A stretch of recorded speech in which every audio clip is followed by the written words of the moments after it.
থাকে। এরকম একটা দায়িত্ব যখন হাতে পাই সংসদে বসি, তখন আমি বলবো ও জালেমেরা, ও জালেমেরা।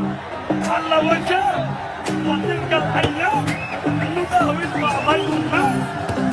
মানুষের রাজত্ব চিরদুঃখ, সকালের মাথা বিকালের পক্ষে শেখ হাসিনাকে আমি উন্নত দিতে বসাইছি, কিন্তু সে তার ক্ষমতা তুলে গেছে।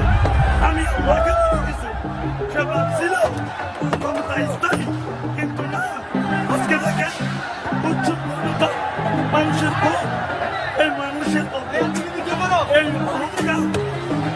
অহংকার পতনের মুখ, এটা